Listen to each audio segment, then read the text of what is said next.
collections on hand today, ladies and gentlemen. Now, before we get into what this video is about and what the title says, how much does Dodge really underrate these 2020 Dodge Charger Daytona Hellcat wide bodies?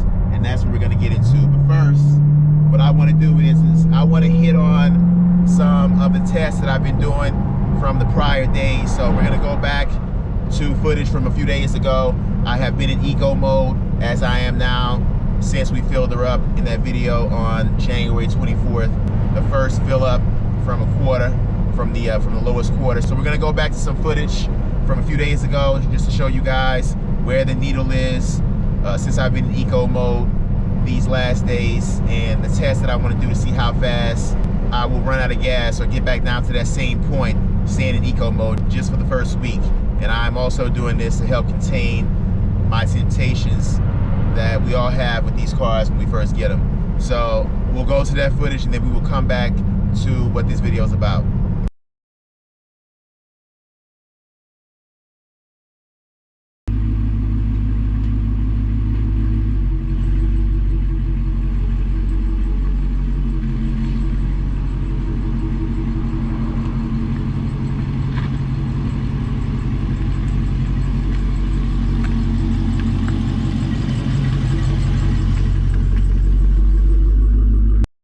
Alright guys, so 92 miles and I've had the car, let's see, I bought it on Thursday, so Friday, Saturday, Sunday, Monday, today is Tuesday, so I've had the car 5 days.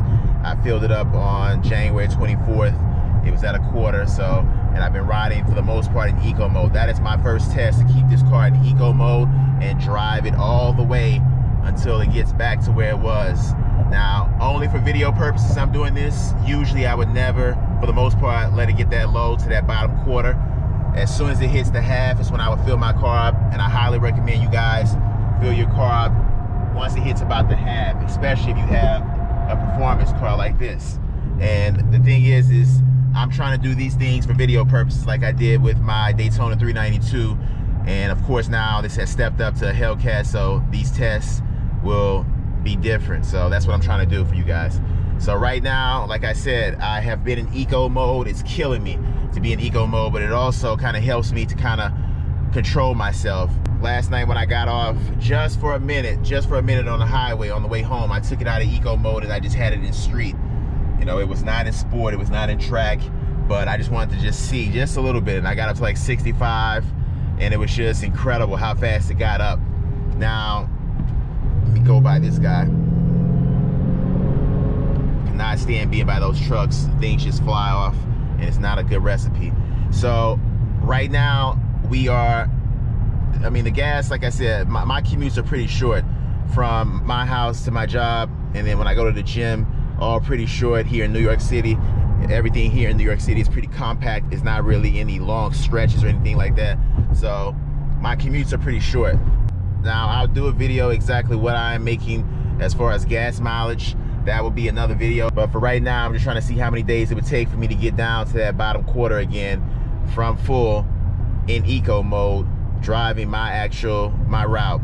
Also, what I wanted to add in eco mode, the car is still pretty much in 500 horsepower. So it's a lot of power even in eco mode. Now, once I take eco mode off and it's just in street, how I did real quick last night, it jumps back into 700. And you know, of course you can still drive it like that when you're breaking it in. You just got to take it easy.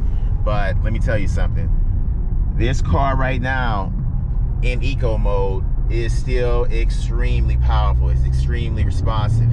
You know, I'm pretty familiar with this throttle as far as this performance throttle. You know, performance throttle. Yes, it is a Hellcat. It has a lot more power than my 392, but I'm very familiar with the throttle, especially in 500. You know, it's very familiar for me. So I've noticed that the adjustable suspension on this car is way better than my Daytona 392's fixed suspension. This Hellcat suspension is very, I mean, it's just like, you can just tell it's just a more expensive setup. Now, I can't wait until I get into the videos where I get to change, or I can change my suspension right now, but I'm just keeping it as is right now in street. But once I start doing these videos for you guys where I can change the actual suspension and get that feel and break it down and show you guys exactly, or tell you guys from my experiences what it's about, I can't wait. But just from my feel of driving that Daytona 392 for 3 years and feeling these same roads that I'm on right now, and now getting into my Daytona Hellcat and feeling the Hellcat suspension, the adjustable suspension, it is just way better. I mean, light years better. It feels like it's just more technology. It feels like it's just, you can just tell it's just more technology. When it hits bumps, when it hits little hiccups in the road, it has this more like flow, this more solid smoothness about it. It almost kind of has like a more luxury feel. It's weird, but at the same time, you can tell it has some great performance.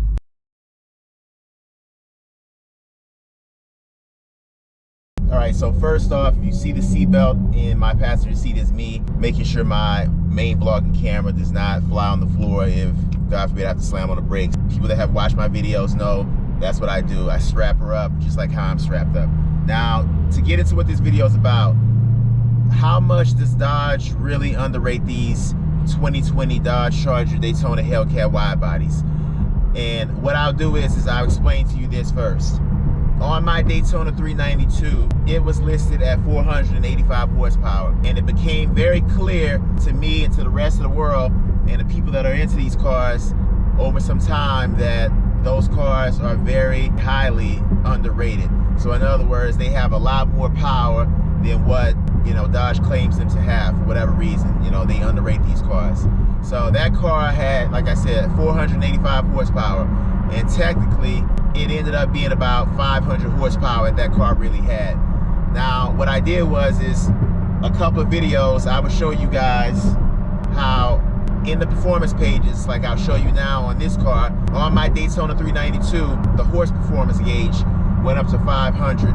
And I've done a couple of videos with that Daytona 392 where I've stepped on it, all right, testing it out to see if I can get that horsepower to go over 500, and it has. So that car was definitely well over 500 horsepower. Now here we go with this car, and this car has 717 horsepower, yet on the same performance pages, on that same gauge that I'm showing you guys right now, they have it as 850.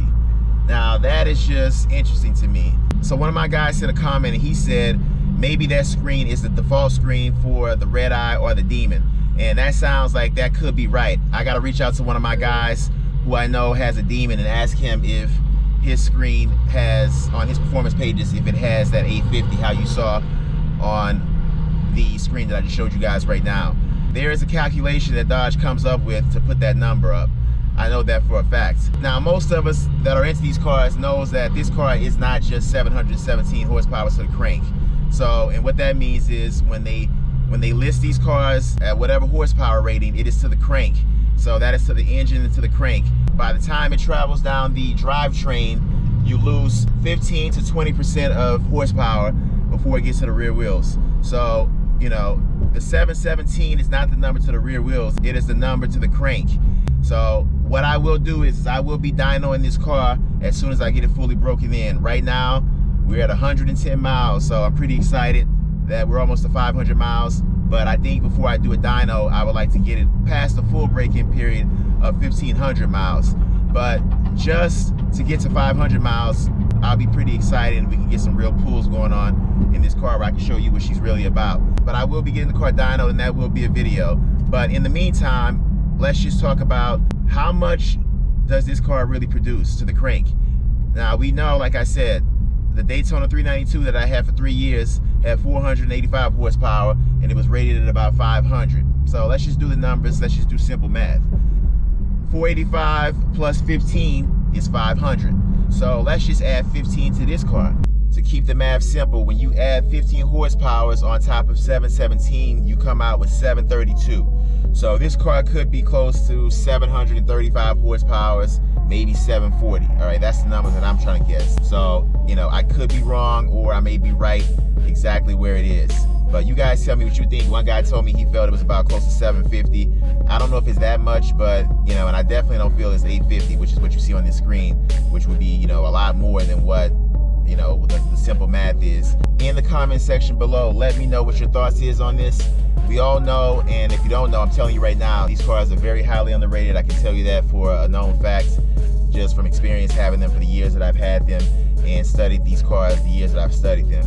They are not what Dodge says they are, period. All right, and when we go to the dyno, I'll do the math. We'll see what's really going to the rear wheels, and we'll do the calculations and know exactly what the crank really makes. It is more than 717, but the question is, what is it exactly? So guys, make sure you are subscribed. Make sure you have that bell clicked with all post notifications turned on, and I will see you on the next one. And ladies and gentlemen, that's gonna be a wrap.